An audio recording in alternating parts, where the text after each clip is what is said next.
and to say it is Steve's and my distinct honor and great privilege, to borrow a phrase, to introduce Dr. Karen Bloom Gervitz. So Dr. Gervitz is professor of English and former co-director of the Women's and Gender Studies program at Seton Hall University. She earned her BA in English with departmental honors from Brown University and her PhD in English from Emory University, where her dissertation was nominated for the Loire Metzger Prize. She researches British women writers in the long, there's a quote on long, 18th century, which is 1650 to 1800, specializing in women and the scientific revolution. Dr. Gervitz's publications include a co-edited collection of essays, 3 books, and many, many articles. She was honored as Researcher of the Year by her college at Seton Hall and was a finalist for Teacher of the Year. Dr. Gervitz gives talks and classes for the general audiences and has been interviewed for print, radio, and television, including the Wall Street Journal and HuffPost. Her talk today, Echoes of the Past in the Current Pandemic, comes from her current book project on the transition from women's domestic medication to men's chemical medication during the scientific revolution. And now I give you Dr. Karen Bloom Gervitz. Thank you. Thank you, Susan. That was only a mother could say that. Yeah, you know, normally I say when I'm introduced, I say, I wish my mother could hear that. So, and then I usually follow it with, she'll never believe it. So thank you, Ellen. Thank you also very much for doing all the setup and everything, and thank you everybody for allowing me this this lovely opportunity and for signing on a Sunday afternoon when at least some of you could be cross-country skiing or toasting in the sun. So, so I really appreciate that a lot. I am going to switch over and share my screen with you because I have a presentation to go along with my talk. And then afterwards, I am hoping very much that there'll be questions and discussion, and this will really be more like a catalyst, to borrow a chemical phrase, than anything else. So away we go. Give me one moment, technology being what it is, and hang on. Here we go. So now I have to, there we go. So Echoes of the Past in the Current Pandemic. And this is, in fact, from my current book project. It's also part of teaching that I do at Seton Hall, part of a class that I teach in illness and literature. So there's a lot of overlap here between what I normally do with students and what my research is. So this talk's going to have 3 parts. Part 1, this is making sense of our situation. So how do we understand where we are now? And being a literature person, what I'll say is, how do we create a story about the current experience of the pandemic? How do we come up with that narrative to make sense of what we're going through? Then in the second part, I'm going to talk a little bit about the origins of the non-existent public health infrastructure. And if that strikes you as a paradoxical title, then thank you. Yes, it is. And I'll say more about that a little bit later when I get there, but it'll come out of part 1. And the last section will build on both of those 2. And all I'm going to say is it's entitled, Why is Medication More Like Tea and Less Like Water? And you're just going to hang in there for the 3rd part if you want to know what that really means. So, so let me get started. For a really uplifting, exciting thing, let's begin with the plague, shall we? Since we're sort of in the middle of a plague. And history in the West is full, actually, of outbreaks of plagues, different plagues at different times. And some of the most famous are Thucydides' plague of Athens in the 5th century BCE. Also, the Black Death in the 14th century. There were subsequent outbreaks of plague after that. So we are a Western civilization that's actually had a lot of experience with this sort of thing, but unfortunately hasn't really necessarily found a solution for all of these. If you think back to, and you'll see the date of this headline is March 23rd. If you think back to last spring, there were a lot of people who noticed that there was an overlap between what we were going through and what Boccaccio and Thucydides and Daniel Defoe had all written about. And they talked about how those experiences might be similar to the one we were having. What's interesting to me is how they made sense of those experiences, how they talked about those experiences. So let me show you what I'm talking about. So Thucydides actually has a very brief passage in his history of the Peloponnesian Wars. And he says, let me move this out of the way. There we go. So let's see. So I'm calling your attention to a couple passages within the passages. One is there was no previous record of so great a pestilence, right? Doctors were unable to cope. They'd never seen anything like it before. This is very early. You'll see the plague is said to have broken out previously. So right away, one of the things he's talking about is that nobody knew what to do with this. The doctors were overwhelmed.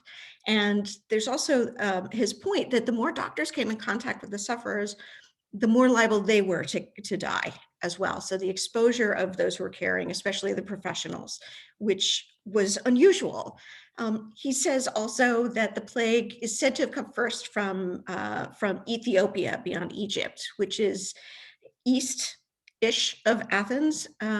So it comes from another place. He's very interested in where it comes from. And in fact, there's this anxiety among the Athenians because it's so unexpected. They've never seen anything like it, that they're afraid their enemies have actually poisoned them. So they're afraid of that. And then he talks about how it spreads from the lower city, from Piraeus, which is right on the coast still, up the hill into Athens proper. And once it begins to hit the main body of the city, how the deaths begin to rack up faster and faster. So he says, for example, some citizens were neglected. So what happened when people got sick? Well, there was not a single remedy. There was nothing that would work. If you tried something on one person, it might not work on another, or something that worked on everybody worked on nobody. And he pointed out that it didn't matter who you were, that whether you were strong and hale and hearty, or you were already at death's door, it didn't matter. He also talks about how the impact on society was rather significant, that as the plague is running through the city and killing people, people stop following the rules. They stop wanting to follow the law. And he says, no one was willing to persevere, right? What was pleasant in the short term, what was in any way conducive to that, came to be accounted honorable and useful. I don't know if you all can see that because I've got that green thing in the way, but so he says, people began to rationalize. I'm surrounded by death. There's no way for me to know whether I'm going to die or not. There's no way for me to know whether if I get sick, I'm going to recover. So I'm just going to do whatever feels good, right? And I'm going to consider that honorable and useful. So there's neither religion nor law. None of this can make people do anything. And so the entire society is damaged. It's not just that people are sick and dying. It's not just that people who milk cows and make shoes are dying and that this is having an impact. It's the whole society is just falling apart at the seams. So in 1348, we have another outbreak. This is the famous Black Death. And Boccaccio writes the Decameron in response to it. And he too says some things that might begin to sound a little familiar. He points out that the Black Death had its origin in the East, another Eastern origin. He talks about how it spreads from East to West, how it comes to them. So he also is very concerned from the very beginning about how it gets there. And he also is very concerned about what doctors can do. And what he says is nothing, right? The maladies seem to set entirely at naught both the art of the physician and the virtues of medicine. That there's nothing doctors can do, and that in fact quacks spring up all over the place because they're trying to sort of fill in that gap. They're preying on people who are looking for something, anything to protect them or to help them get well. And what he says, and hopefully you can see this, great. He points out that the virulence of the pest was even greater because anybody who talked to anybody could pass it. So any kind of, he talks about intercourse, right? Any kind of talking back and forth, any kinds of communication could transmit it. And he says, even touching their clothes could make you sick. So that there was this sense of simply being around people was itself imperiling. What does it mean to live in an environment where being in the same place as another human being or their laundry is potentially lethal? So he talks about 3 different groups of people who respond to this. One are people who get together, they live separate, and they stay away from everybody. They isolate themselves. The second group are people who say, I'm going to die, so I'm going to do whatever I want. I'm going to that pool party, I'm having dinner, I'm doing anything that I want. There's no way to get around it.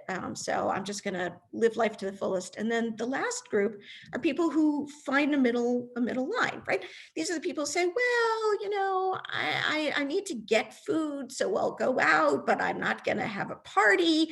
And when they do go out, they carry protection with them. That's in this case, flowers or herbs, something to protect their faces, their noses, because it smells terrible. And you have to imagine the stink of a city with open sewage to begin with, no refrigeration. And then on top of that, whole families dying within hours and nobody to move the bodies or even to look in on them. So you're going to want something anyway.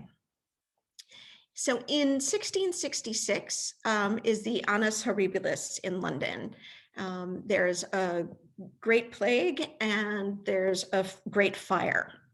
And in 1722, Daniel Defoe writes a retrospective about this called Journal of the Plague Year.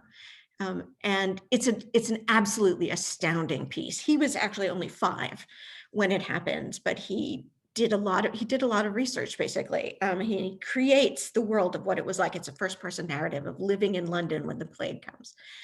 There are certain things that come up again and again in the Journal of the Plague Year. This is a totally inexplicable disease. It's impossible to get your mind around it. Again, this fascination with where it comes from, and this concern of people who got sick. This is what happened to them.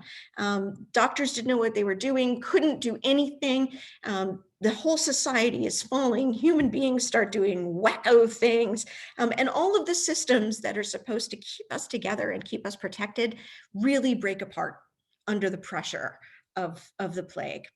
And he's writing this in 1722 because they are tracking an outbreak of plague across London at this point, and they know it's coming. So he writes it to remind people of what's happening and to remind them of what worked and what didn't in the earlier really big outbreak. And by the way, it did get to London, but it wasn't nearly as bad as in 1666, thank goodness. So what he talks about is he talks about actually mapping it. So Defoe takes the bills of mortality, which are the weekly reports of death in every parish. So these are the parishes of London. This is the walled city. This is, in case you're curious about Queen Elizabeth, she has to actually get permission from the government of the City of London to come from Buckingham Palace, which is over here, into the city, because the city is its own place. It has a charter. And Defoe talks about watching the plague through the bills of mortality make its way across London so that one parish starts to have deaths, and then those deaths go up, and then the next parish begins to have deaths, and the next parish begins to have deaths. And he writes about everybody checking the bills of mortality, seeing it coming, on its way and not having any idea where they can go. And this is a contemporary illustration of what was going on. So you can see the streets of London are empty. You see all of these people in the river. People are getting onto boats to avoid being around others. And then scenes of death, endless processions of coffins in the open cemeteries, mass graves, more mass graves.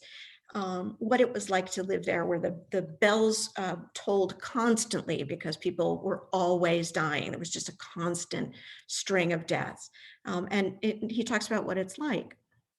So these are recurring patterns that we see in all of these plague narratives. And these are in our narratives about COVID too. There's an insistence that it came from the East. For example, this fascination with China and the fact that it came from the East. It actually got to the United States from both the East and the West, but there's a real focus on the origins of it from the East, from China. There's also this question of what is it, right? Did it really come from bats? Was it made in a lab? And then this concern of whether it's a familiar thing or an old thing. Also the suspicion that somebody is out to get us, that this is man-made and created in order to destroy a civilization, a society. There's the anxiety about finding treatments. Nothing works, no idea how to make people better. The mounting body count, and the inability to grasp it, a focus on the breakdown of civil order, right? The idea that people are just sort of doing whatever they want. I don't want to wear a mask. I don't want to not have a party. I'm going to do whatever I want. And just the fact that all of the systems for disposing of the dead are overwhelmed, right? Those are the refrigerated trucks outside of hospitals. There are those pictures inside of morgues, inside of funeral homes, of coffins with bodies just stacked in the hallways everywhere because they can't keep up with them. This focus on the idea of quarantine and also this watching the disease coming, right? If you look at how many places you can look at a map, what's going on in your town, in your county, how has it been for the last month, the last year, watching it come back and forth across the United States, across Europe and back again. So there's a real emphasis on all of that. So our plague narratives, our stories about it, even though they don't, we might be getting these from CNN or from the New York Times or from the Wall Street Journal, these all of our narratives have these elements in common. So what does this mean? It means that at least in the West, there are certain recurring characteristics in epidemic narratives, that we construct a narrative to have certain attributes, and that those attributes express concerns that are consistent regardless of who and when and where. And it doesn't matter whether it's a familiar disease or not. When it's something that's uncontrollable and breaks out, we have this reaction, and we have the same way of talking about it that we did a millennium before, 1,500 years before, 2,500 years before. So what does that suggest to a literature person? What that suggests is there are ways that we in the West have created to help us put meaning, put comprehension onto something that's otherwise incomprehensible. How do you understand almost 500,000 people dead? How do you grasp that? So we create ways of talking about it that make it intelligible in some way. So what's the larger picture? Well, human beings are human beings. And we might not, wear or eat the same things that they wore in Thucydides' Athens, but there are certain things we can expect from people. And there are certain ways that we can expect ourselves and other people to respond. And what that means then is the language we use and the order that we talk about things and the things that we put emphasis on, these are the ways that we create a meaning for it. So it's loaded. And one of the things that I just want to remind you of is that the former administration delighted in referring to the novel coronavirus as the China virus or other pejorative terms like that. Well, there was a very knowing, deliberate attempt to put something nefarious and human on it, to make it have a certain meaning and a certain relevance. And we see that happening for the last 2,500 years of plague narratives. So what does this all have to do with what's going on now? How does the way we understand this sort of thing, and we have historically understood this sort of thing, how does that have to do with how we're experiencing this now? I'm so glad you asked, because otherwise I'd never get to part two. So the origins of the non-existent public health infrastructure have everything to do with how we understand illness. So, pardon me, I'll just let you float a little bit more here. This is a quick snapshot of public health in the United States. These statistics are pre-pandemic, of course, because population health is a little bit difficult to calculate when there's a pandemic raging. But these statistics hold for the January of 2020. Every developed country except the United States has a version of universal healthcare. We are it on the planet for developed countries not to have a form of healthcare, pardon me, that is linked to citizenship. All the other developed nations have a system of healthcare that depends on citizenship. We do not. What does that mean? That means that we are ranked 175 out of 195 countries for access to healthcare. You know who else was on this list? Syria was on this list, and we're still 175 out of 195. So that should tell us something about how awful we are at providing our citizens with access to health care. It's amazing. We were behind Serbia, Slovakia, and Macedonia, the Republic of Macedonia. And I remember when those countries came into being, and we're still ranked behind them in terms of population health. And Slovenia, Cyprus, and Estonia have us beat hands down. Like we're way, way behind those countries, right? Every single president until the ACA was passed proposed a form of universal health care, except Eisenhower and Reagan. Not much of a surprise there, but I just want to point out that includes Nixon. So pretty interesting. And even though every single president since FDR has proposed it in some form or another, until Obama got through the ACA, always defeated. And you'll notice that there are still efforts to get it undone. And by the way, Theodore Roosevelt had it in his platform when he ran for president the last time, but he was defeated. So even the developing nations are ahead of us. They are making it a priority to become a nation that has healthcare for its citizens. That is part of how they consider nation building to take place. Now, if you want to know what the impact of this is in specific terms, maternal mortality is a great, in a really bad way, of understanding that. In the last 30 years, it's nearly tripled in the United States, maternal mortality, in the last 30 years. So healthcare supposedly is getting better. It's worse to be a mother in the United States than it is to be a mother in Saudi Arabia. You are more likely to die here than you are there. And I'll show you some other places where it's worse to be, where it's better to be a mother. It's up 56% in the last 20 years. We have 19 deaths per 100,000 women delivering, and the numbers for women of color are appalling. And I don't know if you can see that, but Albania has 15 maternal deaths per 100,000. Croatia has 8, and Turkmenistan has 7. So less than half these countries.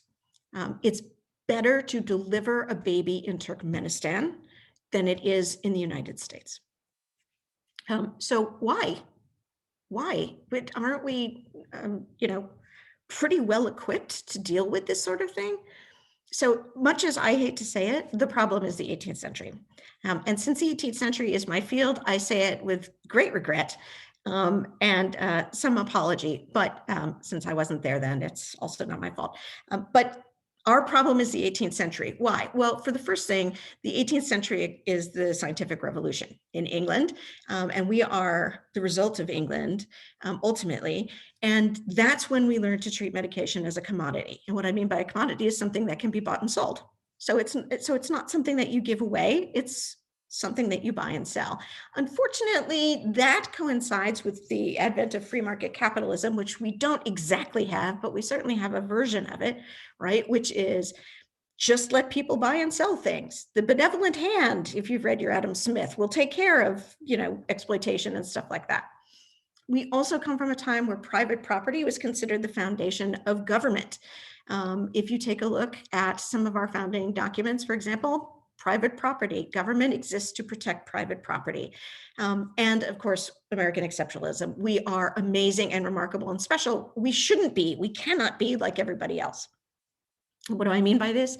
The Declaration of Independence talks about how we are declaring independence in part because our trade has been impaired. If you look at the first 10 amendments, the Bill of Rights, you'll see that no soldier shall in time of peace be quartered in any house. And that's because the house belongs to the owner. So it doesn't matter what's good for the state. And I'm not suggesting it is good for the state to quarter soldiers at home. What I'm saying is the owner's ownership takes precedence over anything else, right? And here too, the right of the people to be secure in their persons, houses, papers, and effects.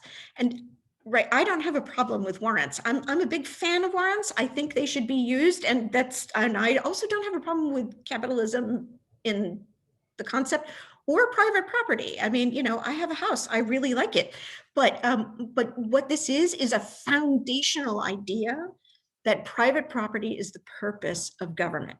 Government is designed to protect private property and its acquisition.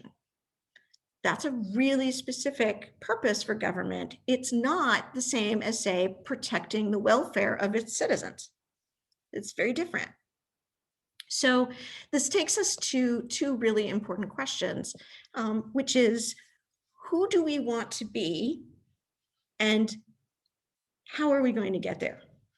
So one of them is an article from the spring by Kristen Iverson, who really, for me, encapsulates it.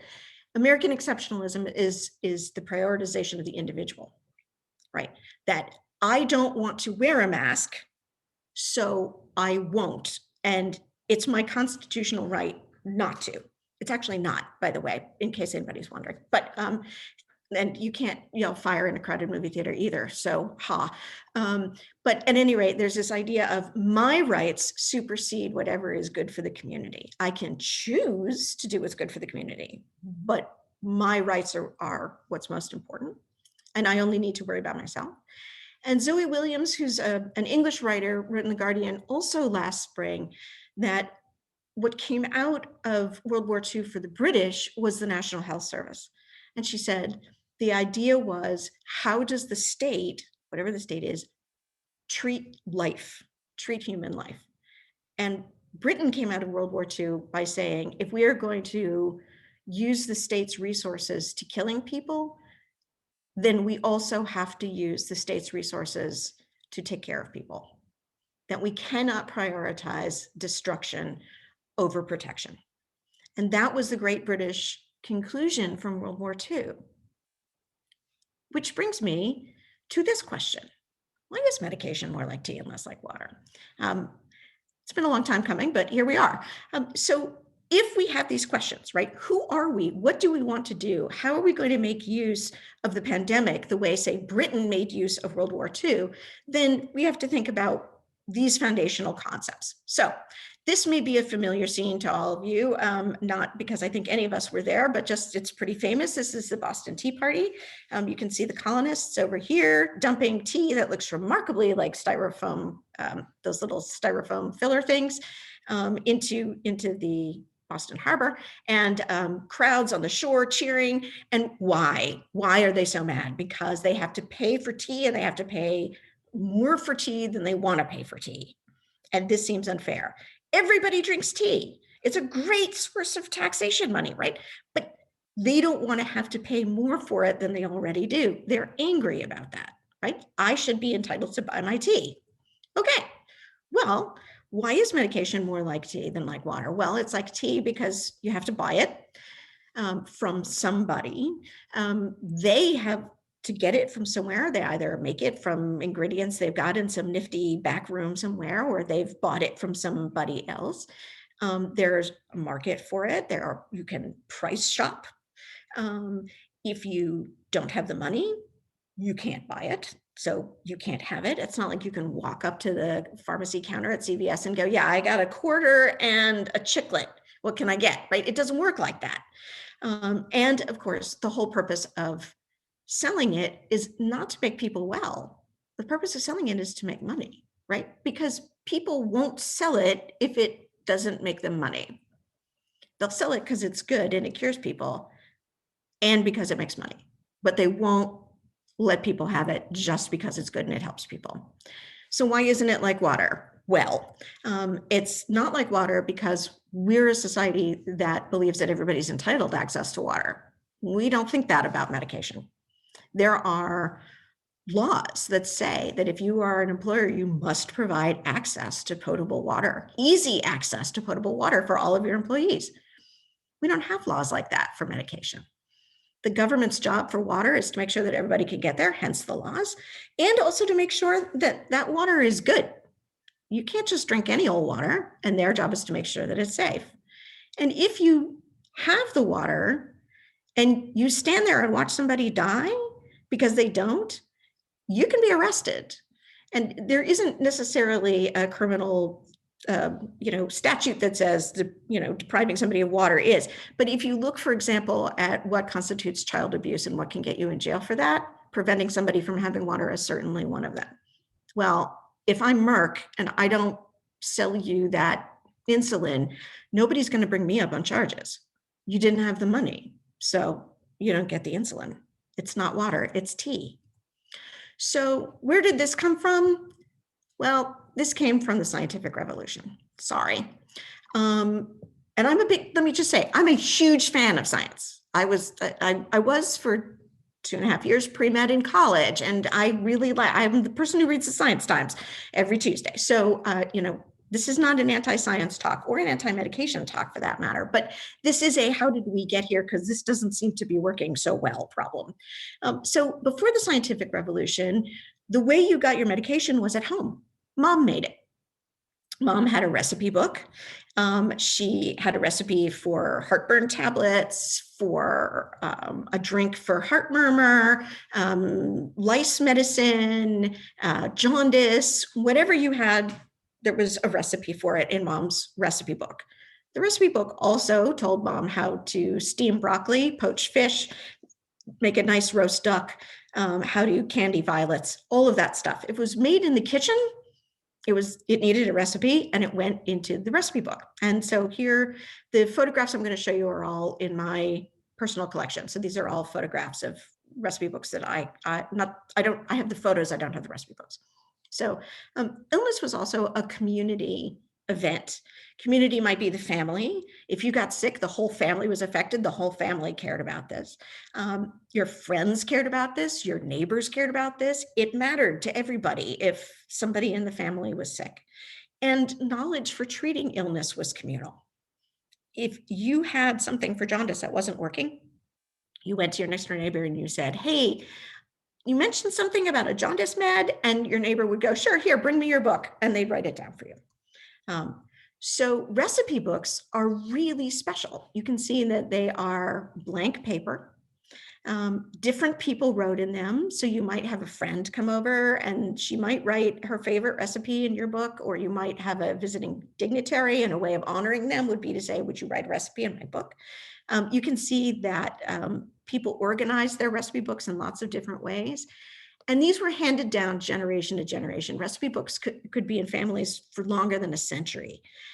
This is a really beautiful 17th century recipe book. You can see it's got this gorgeous embossed leather cover, and the family actually had it, family actually had the side stamped. So this is the side of the book, and they had it stamped and printed because it was such an important object for them in their family. Where did the ingredients come from? They came from the backyard. They came from the kitchen garden. So the garden on the right, this one over here, is what a kitchen garden would have looked like. It was your standard, I grow everything kind of stuff with some flowers in there and, beets and asparagus. And they did grow a lot of asparagus, also their own artichokes. And here's a medicinal herb garden. And sometimes the medicinal herbs were planted among the vegetables, but most of the time they had their own plot. And women were taught how to garden. This was one of one of the domestic duties for women. And there were books that said, here's how you take care of your garden. So what changed? The scientific revolution. Starting with the scientific revolution, the physicians and the apothecaries said, hey, this is our chance. Until then, nobody wanted to pay for something you could get for free at home, and nobody trusted those wacko guys who would abandon you on your deathbed, unlike mom. So once the scientific revolution came along, they made another revolution to go with it. They changed all the cultural associations of medicine from women to men. They established the prescription system, which said, if you want medication, you have to go to a doctor, get examined, pay the doctor. Then you have to go to the apothecary with your prescription, pay the apothecary in order to get your medication, and then you could go home. Think about what it takes to get any of your medications. And I'm going to assume that everybody in their lives at some point has had to pick up a prescription somewhere. What did you have to do the first time? You had to travel to a doctor. You had to fill out a bunch of forms. Then you had to tell the nurse something. Then you had to tell the doctor exactly what you just told the nurse. More forms, examination, prescription, more traveling. At this point, your purple spots are absolutely covering you and you're really itchy. You're still traveling. You don't have your meds yet, right? This is the system that got created in the 17th and 18th century. They also made science and being a doctor incredibly cool. It was like, so, there's that joke, be a doctor, right? Okay, well, this was one of those times when being a doctor became really prestigious. And the idea was science and medicine are done in special places by special people with special knowledge. And as you can see, this is a prescription book over here, and it looks crazy. How they started to do this began in 1653 with this unprepossessing little book called A Choice Manual. It's supposedly the recipes of the Countess of Kent, and all women, from the poorest who could afford it to the richest women, and the Countess of Kent was one of the richest women in England, and that is saying something, had a recipe book. And this is the Countess of Kent's recipe book, printed in 1653. And this is the really odd picture of the Countess of Kent, who, if you ever see a portrait of her, she was actually a very nice looking lady. I think they just repurposed actually a male frontispiece for this, but at any rate. The thing about 1653 is that the Countess had been dead for 2 years. So she didn't publish this book. Not only that, the person who published it was a guy named William Jarvis. There was no connection between William Jarvis and the Countess of Kent. We can find no connection between the two of them. Is it even her book? It might be. We think probably. Nobody's 100% sure. What they don't know is how the heck did it get to this guy? What we do know is that it sold like hotcakes, sold like crazy. This was a bestseller, 25 editions in something like 12 years. It was in print from 1653 to 1725. We should all be so lucky to have a book that sells that long. So well. Why? What was this? Well, what happened was the doctors began to write books of their own medications as if they were writing like women, writing like the recipe books. And they shifted the association of recipe books and what they looked like from women, from mom to men. So now books published by men were the same thing that mom had at home. And you were like, oh, okay, great. It looks familiar. How different can it be? It's just that it's supposedly a different kind of medication. They also began planting their own specialized gardens, like the Chelsea Physic Garden in 1653. And if you ever go to London, can I recommend that you go to the Chelsea Physic Garden, because it is one of the most beautiful places in London. Absolutely beautiful.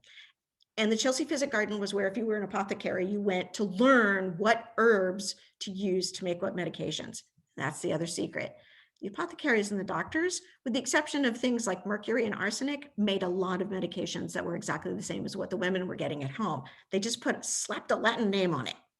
And they said, oh, I can't tell you the ingredients of that. That's right? And you go, ooh, must be something special than mom's diet drink. So, except it was made with the same poppies or whatever it was that mom had in the backyard. And there's a prescription system. So they did what we might be familiar with. They would try a prescription. This is a case notebook. They'd try a prescription. And if it didn't work, they'd try another prescription. Okay, this one didn't work. Let's try this one. And they would write up lists of prescriptions and send them to apothecaries who would fill that for people. And they would have stacks. This is a little pin holding a stack of them together. I just thought that was super cool. So what did this mean then? What did this mean for the person who was doing this? Well, you were just the coolest. I mean, just super cool, right? If you could write something completely unreadable to ordinary people, you were the greatest. Science was the best knowledge around. Only certain people could do it, even though your equipment looked exactly like what mom had in the kitchen, because it's possible you borrowed it from your wife when you wanted to do that experiment. No, nobody would be allowed to think that, right? So science was this amazing special thing that only men could do in special places with special equipment, right? So women, of course, couldn't do that because we had floating wombs and all that sort of thing, so forget it. And of course, you didn't share this. This was private property. You didn't circulate this. So what are we living with now? Science is male. What does that mean? Well, we're living with a gender imbalance in STEM and testing drugs on women. It took an act of Congress and a decision by the NIH in 1986 to include women in drug trials. And when they did a survey a decade later in 1996 of how many trials were actually including women, less than half. There's also this idea that prescription drugs are superior to generics, right? They're private property. We can patent them. There's this contest between generics companies who are trying to make medicine more cheaply. There's also doctors and drug makers in partnership. This can be a good thing, like what just happened with the vaccine, but this can also be a bad thing, like the opioid crisis, because there's nobody overseeing this, right? Doctors have incentive to prescribe medication because they get the kickbacks from the companies, and the companies get paid by the people filling their prescription and so on. That's not to say it's inevitable, but it is to say that this relationship that was established in the scientific revolution has become what it is today, with all its opportunities for greatness and also terribleness. So where does that leave us now? That leaves us with the ideas we have now. Medication is a commodity. It's got to be paid for. Well, that's our crisis, right? That's what we're living with now. That's the problem. It's a system about controlled profit. It's not a system about maximizing health for people. And by the way, if anybody wants to see one of the greatest moments in the last 2 years of Congress, go see Katie Porter holding Dr. Robert Redfield to the wall about getting the CDC to pay for testing, because it's a thing of beauty. But he didn't want the government to pay for it. He wanted individuals to pay for it. The cost should be borne by them. And of course, what else have we got? Science is difficult. Science is only for special people. It's alien. It's done over there, right? And so what have we got? We've got a huge population of people who don't understand it, don't know it, think it's something far away from them, don't understand that uncertainty is built into science, that new data means change, and that's good, not bad. And that makes room for people like anti-vaxxers or the anti-maskers or people like that. So now what? We're on the brink, right? We're on the brink of change. We're on the brink of turning the corner from pandemic to post-pandemic. So there's a part 4 for this talk. I know I only told you 3, but that was to sucker you in. There's really 4. So the thing that I want to point out to you is this is some ideas from this book, Race and Translation. And it's just that Stam and Shohat articulate it so beautifully. What Stam and Shohat say is what was going on in the 18th century is what's going on now. All of those fights, all of those battles, all of those struggles are ours today. And the first thing we need to do is understand that we're not fighting anything new or different. We're fighting the same. It's just translated. What does this have to do with echoes of the past pandemics in our current one? Well, that's because their struggles are our struggles. Their way of understanding these things, the values they brought to it, are also ours. So the way we talk about it, the way we think about it, this all comes from ways forms of language that we've set up and systems that we established a long time ago. So there's that saying that those who don't know history are doomed to repeat it, right? But there's another side to that, right? What's possible for those who remember it? The assumption is if you remember history, then you are lucky enough to not repeat it. But maybe we want to. Maybe knowing history is an opportunity to get something good that's been lost. That's certainly the feminist project in history, to recover lost people whose contributions were actually very important to give us a richer understanding of who we were and who we are. So what if we remember history by saying, well, this is who we were. Maybe there are things that we can get from back there that we can use to make change. Maybe the values of medication being a commodity are not laws of physics at all. They're not inevitabilities at all. We created that between 1650 and 1750. So we can do something about that. Once you understand where the systems come from and what they're built on, you can choose whether you want to do something about it. If you don't change the values that the system is built on, you're just moving deck chairs on the Titanic, right? It's still going to be the same. If you really want to make change, you have to think, well, what is it that this system is designed to carry out? So what I would propose then is thinking about the ways we talk about the experience we're having now, the ways we talk about what it means to be suffering from the pandemic, what it means to be living in a country with the public health infrastructure that we do or don't have, and to say, what do we want? What do we want? It doesn't have to be like this. There was a time when it wasn't. Science can do great things. Don't get me wrong. I'm not suggesting throwing that out. I'm just saying the way we use it doesn't have to be exactly the way it is now if we don't want it to be. And on that note, here endeth the lesson. Thank you very, very much, everybody. And I'm really excited and hoping there are questions or just people want to say things. Here, I'll say something. Thank you very much. That was very interesting. Thank you. Thank you. I'm glad. Sometimes when it's your own addiction, it may not, it may not translate. Now, why didn't you include the 1918 pandemic? Oh, yeah. I didn't include the 1918 pandemic because there are people who actually remember it still.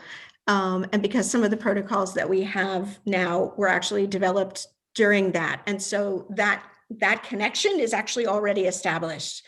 So what I wanted to do was to say, let's really go far back and see what's going on. So one of the things that I do with my students is they have a research project where they have to go back and read newspapers from 1918, 1919, 1920, and find an article, and then find an article from, I taught the course this fall, and then find an article from 2020 that sounded like it.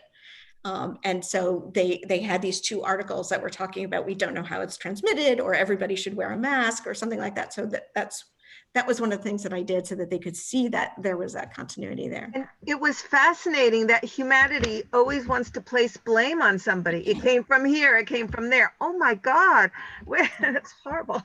Yeah, it can't, I mean, there's also it's our fault. We're iniquitous, and this is, Sodom and Gomorrah just in bacterial form, right? And Boccaccio talks a little bit about that too. And of course that's always been a response, but yeah, that idea that somebody did this to us is right. And we're going to find them and we're going to make them sorry. It's this really amazing response. Yeah. Yeah. Karen, I have a question. Hi. Yes, ma'am. Hi. Hi. And thank you so much. So interesting, all of it. So nice of you to be here. Thank you. I had a question about the facts of maternal health. Yes. How so many countries, small countries, do so well, and the United States does not. Yeah. How do those smaller countries provide such good support for maternal health? So one thing I'm going to do is I'm going to recommend Ezekiel Emanuel has a book out that came out in the last year, I think in the spring, that talks about other countries' healthcare. Which country has the best healthcare in the world? I think it's called. And I would recommend that book just if you're interested in how other countries are doing it. And there's also a very good article in Vox from last January with a reporter who traveled around to several countries and did that study. So if this is something you just sort of more broadly you're interested in, there's some super cool stuff out there to read, or super depressing, depending on how you look at it. So a really important difference between the United States and those countries is that the priority in the United States has been on fetal health, not on maternal health. And so there hasn't been a balance, there's been an imbalance. So medicine has been driven towards protecting the fetus. That's not unreasonable. I'm not suggesting that's a bad idea. I have 2 children, I'm very glad. But there hasn't been an attendant concern with the woman or the woman's body. And that is accompanied by an ongoing modern sense that women don't know themselves and cannot be trusted in their own perceptions because they're so emotional.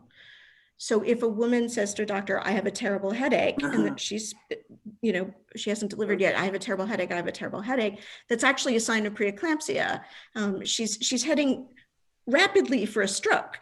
But a doctor might say, I know being pregnant is so stressful, try doing some yoga.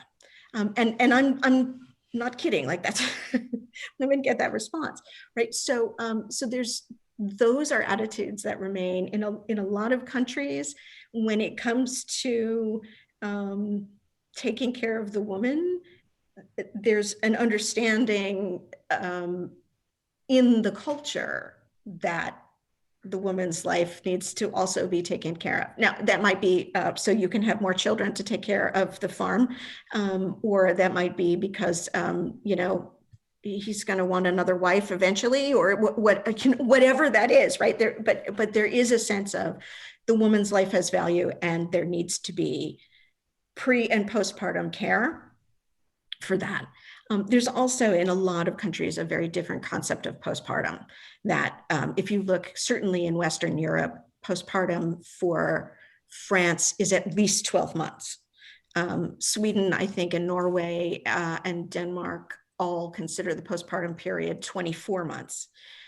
So they also have a very different concept of what it means to give birth and what it means to be in that period after. Okay. All very different ideas of the female body.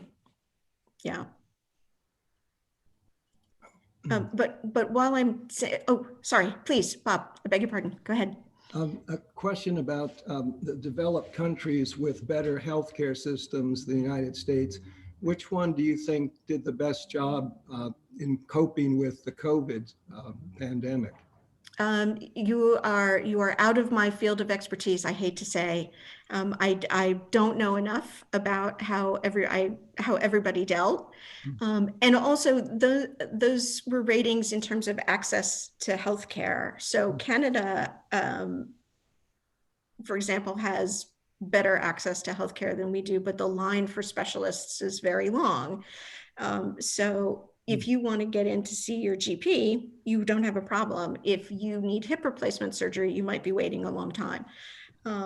So for example, in the UK, so these are the countries I know a little bit about. So in the UK, for example, all your care is taken care of. I got an eye infection when I was in the UK on a fellowship, and I did not have the medication I needed.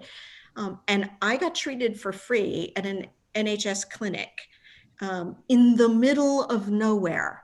Like, I mean, seriously, like you had to walk an hour to get to the train station, not kidding. I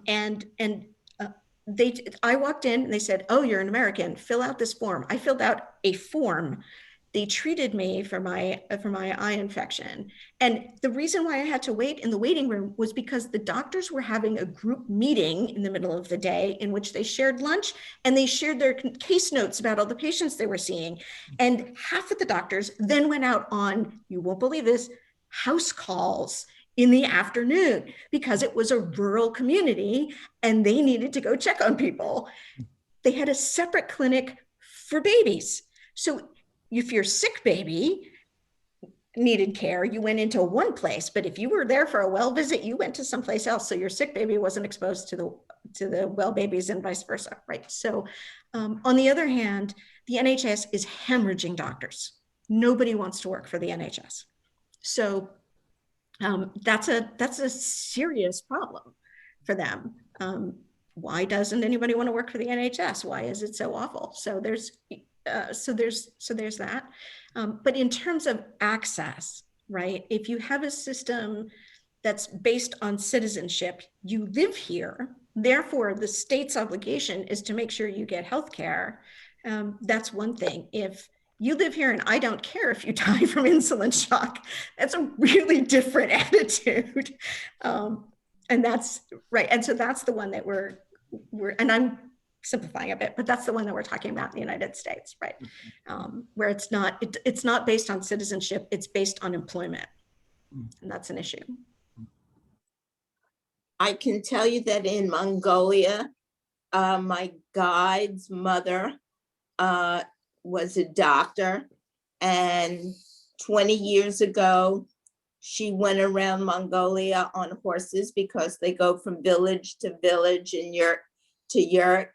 And she still does that, and she visits new babies, and she rides a motorcycle. And 2 years ago, when our grandson got sick in the Andes, he went to an absolutely magnificent, clean clinic, and the bill, he had a transfusion, and the bill was something like $16. Incredible. Wow.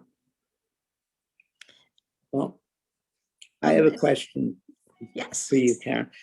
I'm assuming that when the men kind of established the business of pharmaceuticals, let's say, and the women, frankly, having the same formula, in other words, in their plants with their,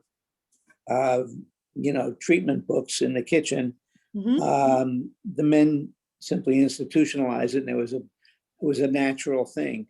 To what extent have women been able to, what would be the timeline for women to take back the garden, so to speak, and say, I know where you got those formulas for your plants from, and I can read the books you're writing, and I want some of that. I want to do that. And in fact, have been able to achieve some of that or a lot of it. Has that happened? Yeah. Okay. So, so the short answer is that's chapter 4, and the long answer is it never got better. It never got to a position where women were reclaiming anything. We have women going into medicine now, but that didn't.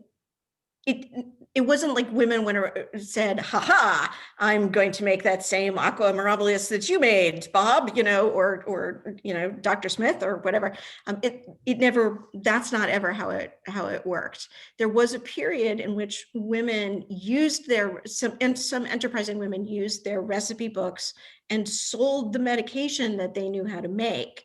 But what happened was the professional organizations, the Royal College of Physicians and the Worshipful Society of Apothecaries got together and created a regulatory system and pushed them out. Now that's not necessarily bad.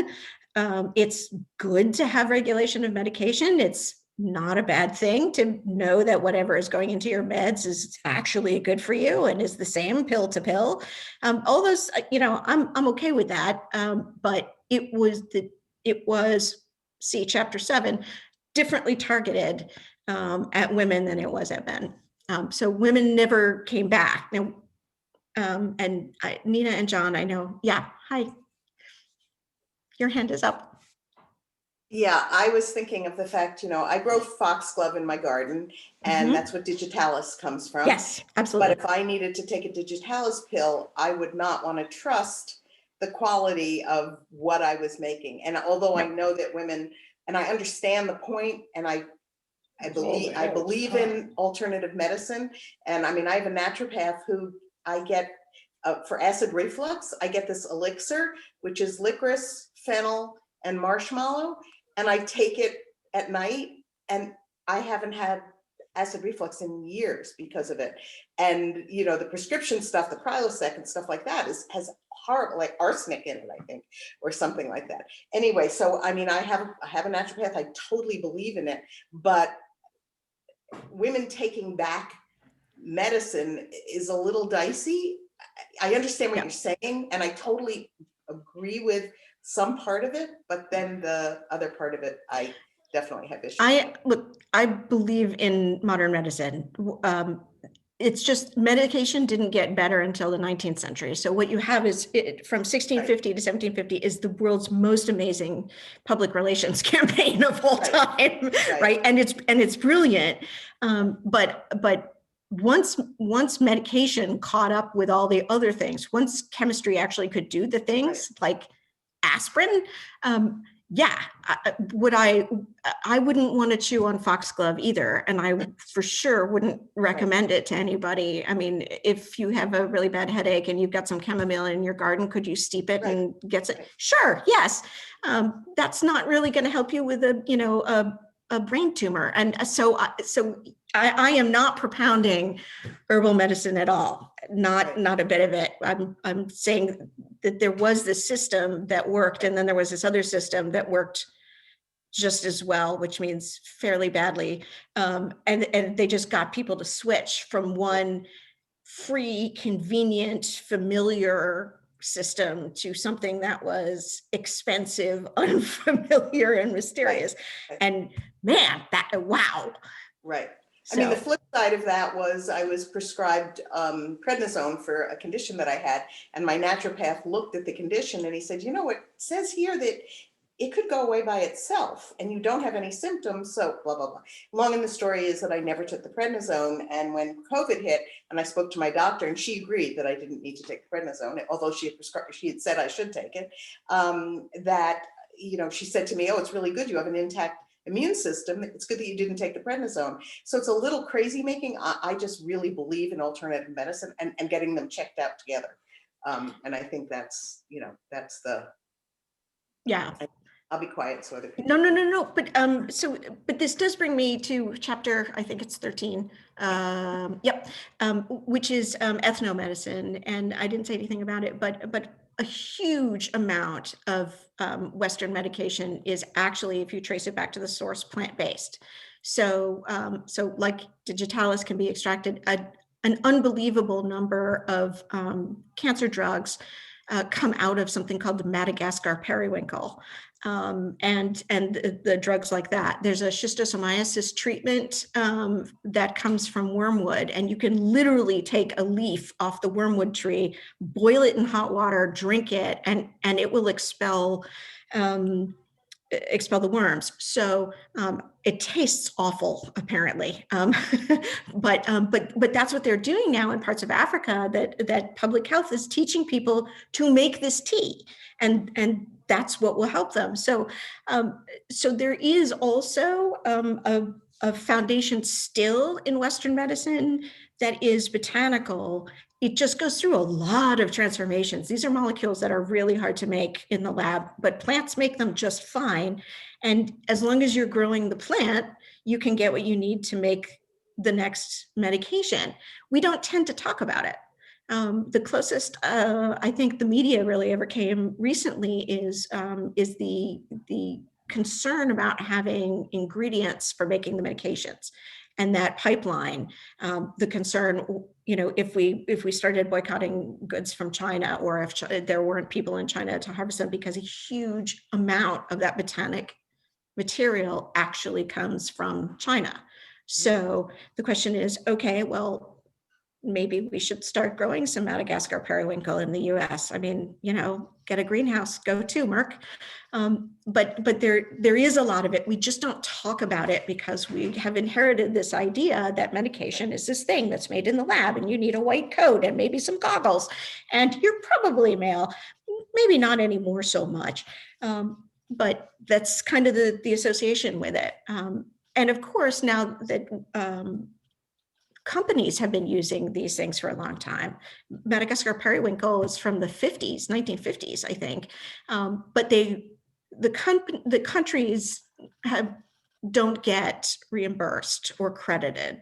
So ethnomedicine, when scientists go into the field and they talk to traditional healers and they find out what they're using, and then they take it back to the lab and they analyze it and they say, oh, look at that. It really does, do great things for high blood pressure. For the last 60 or 70 years, maybe, it has been corporate policy not to give any credit or any reimbursement to the indigenous people or to the government or to whoever it is. So Madagascar has made nothing from the Madagascar periwinkle, nothing. That's their economy is in absolute shreds. Can you imagine if they were getting 1/10 of the profits off the cancer meds? Or imagine if Big Pharma started flexing its muscle to protect natural habitats, what the fight against climate change might look like. It'd be really, really an interesting difference. Kay, I'm sorry, did you say something? Because I didn't hear you. Okay.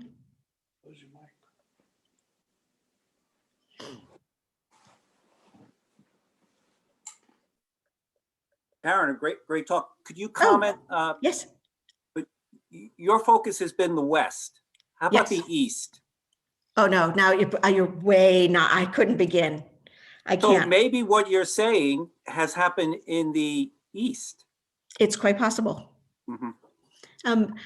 So here is all of the unbelievably small amount of knowledge that I possess about medicine in the East, which is my understanding is that traditional medicine and what I'll call Western medicine coexist fairly well in a lot of Eastern countries, like China, that you can have a modern clinic down the block from an herbal medication pharmacy, and that people will comfortably move between the two of them. Do I know that this is so? I have not read anything, I haven't read articles on it, but that's my understanding that there's a little bit more fluidity in those. I don't know what the reception to Western medicine was like or any of those things.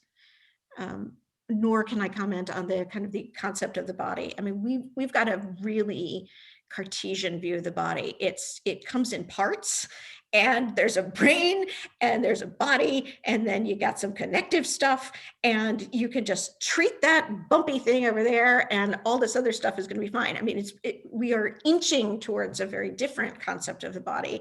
A lot of cultures have a very different concept of the body from the one I'm describing, and so I think that's probably reflected in their approach to medication and healthcare also. I think that's probably correct. I think their execution of doing things is better, but the developments are from the West, but they implement them. Mm-hmm. I mean, I would imagine that if you went to a fairly rural outpost anywhere in what we're calling the East, like Southeast Asia, East Asia, and you went, they would be more than happy to accept antibiotics, right? Like I don't. Well, I think if you well, went I'm to, exaggerating, I think if you went to Thailand, Singapore, Vietnam, your medical care would be better than the U.S. most everywhere.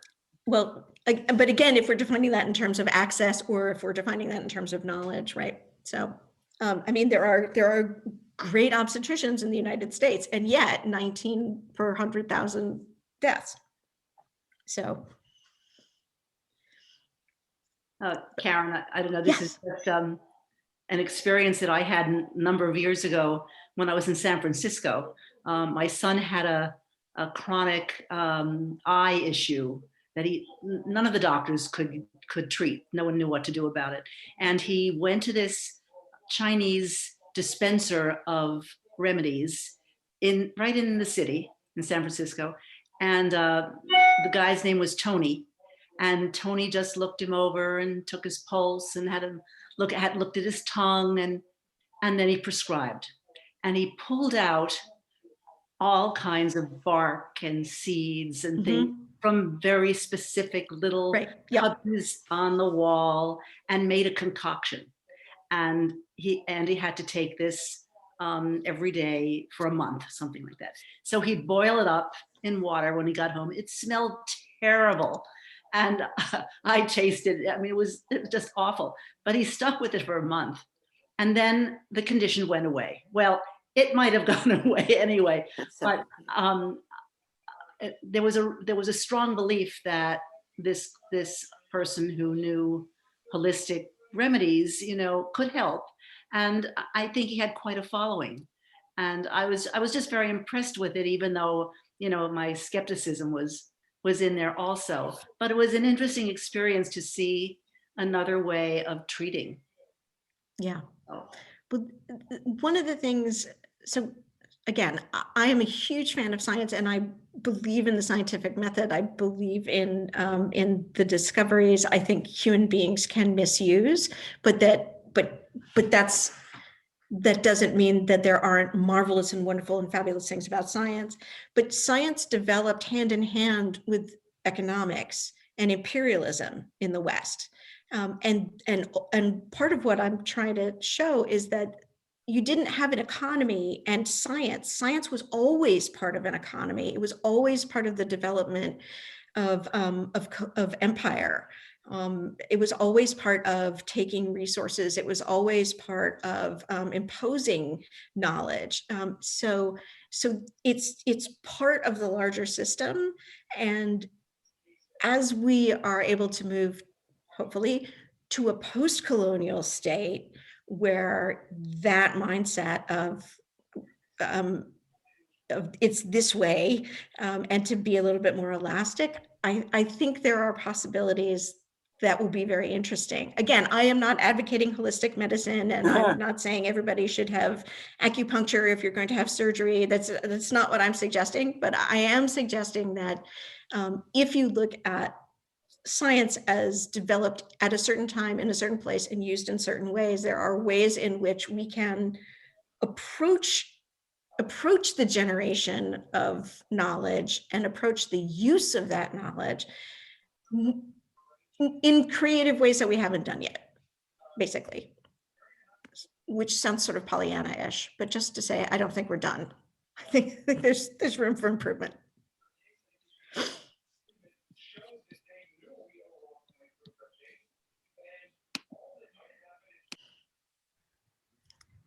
You're a terrific presenter, and that was wonderful.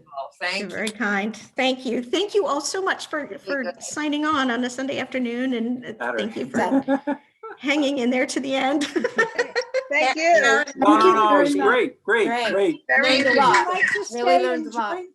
Would you like to stay and join us for Havdalah? Because that's what we're going to do next. That is very lovely. I am actually going to have a family dinner with my kids and my husband, who have been tiptoeing on. Enjoy it. We just want you to know you were welcome. Another time, I would really love to, actually. Karen, this was great, but I just wanted to, it's Nina, hi. I just wanted to let you know it's Saturday, not Sunday. Oh, so you have a whole extra day tomorrow that you didn't even know you had. Yeah, actually, found time is always good for people grading papers, let me tell you. Yeah. Absolutely, I remember those days. Yes, oh, I'm sure you miss them terribly too. Thank you so much. Thank you very much. Thank you all very much. Thank you so much for the invitation, Alan. Thank you for setting everything up. Mom and Dad, thanks. Dad, wherever you are. Thank you, Susan and Steve, for having such a wonderful offspring. It was great, Sue. It was great. They put in a lot of work. It doesn't always show, but they did put in a lot of work. I'm sure. We're going to go to Havdalah now. Okay, so I'm going to say goodbye to everybody. Okay. Bye, Karen. Thanks so much. Thank you. if you want to grab a glass of wine or something to go along with it, feel free to do so. You want to light that, please? Ellen, did Barbara get in touch with you guys? I'm sorry, what? Did Barbara Cheryl get in touch with you guys? What About about what? Barbara? We were gonna do a minion tonight for my father. No, she didn't. No. No, she did not. Said that you guys can do it if you want to do it for my father tonight, a minion. She Did I didn't have say. an insight? Barbara, we can't tonight, but we will another night. All right, next week? I don't know. All right. Kay, Talk to go Barbara. ahead, please. Okay, thank you. Please mute yourselves, okay? I want you to sing, but I think it's easier if we're not all singing at the same time. Idea.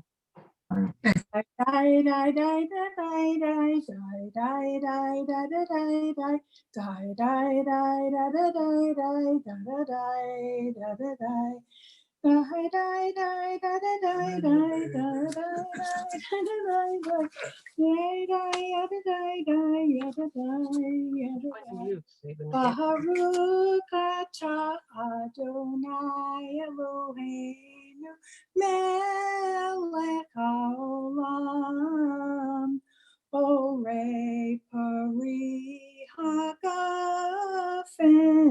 borei pari hagafen yai dai da da da da da dai dai da da da da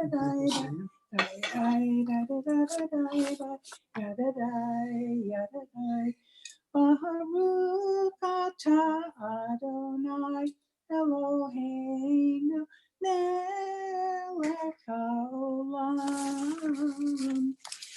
borei minei vesamim borei minei vesamim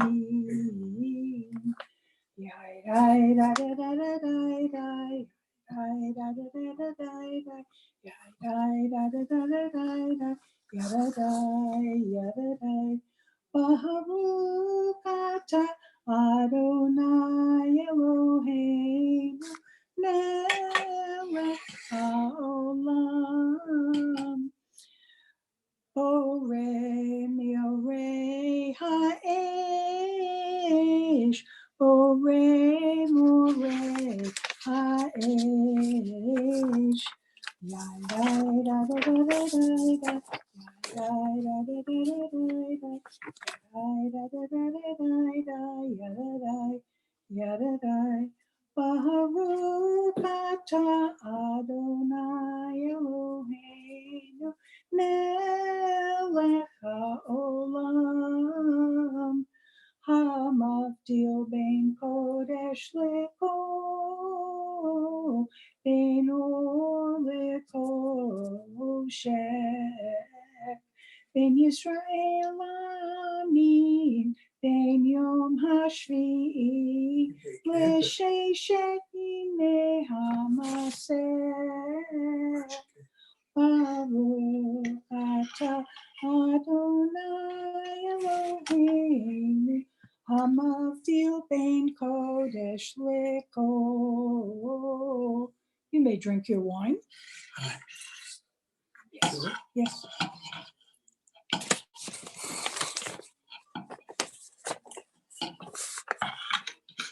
Shavua tov, Shavua tov, Shavua tov, Shavua tov, Shavua tov, Shavua tov, Shavua tov, Shavua tov. A good week, a week of peace. May gladness reign and joy increase.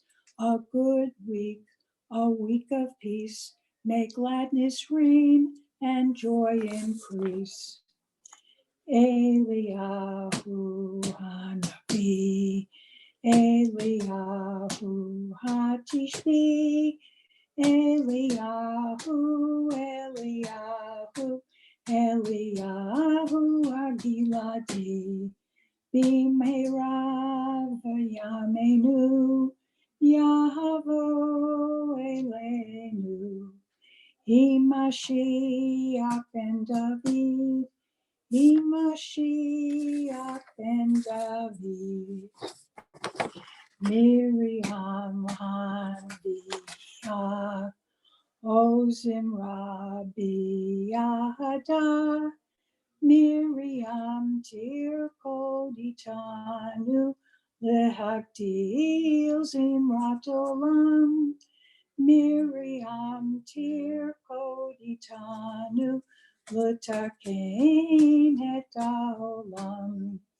Bimhera v'yamenu, Hiti v'yenu, Elme Yeshua, Elme Yeshua. Shavua Tov, everybody. Shavua Tov. Have a wonderful week. Shavua Tov. Thank you, Sue. Thank you, Kay. Oh, Thank you, Kay. Thank you, guys. My pleasure. My pleasure. Everyone have a good week. Susan, I'll see you Wednesday for the meeting. Yes, Send me the link. okay. All right. Okay. Stay dry, That- everybody. I understand there's snow again tonight. That's what I heard. Unbelievable. So the Farmer's Almanac is right. See you We're getting tomorrow more snow morning. tomorrow night. Well, you know, Okay. Good night. We'll see you Night. early in the morning. Yes. Okay. See you next week. Bye-bye, So long. everybody. Bye-bye. Bye. Shabbat shalom. Shabbat shalom.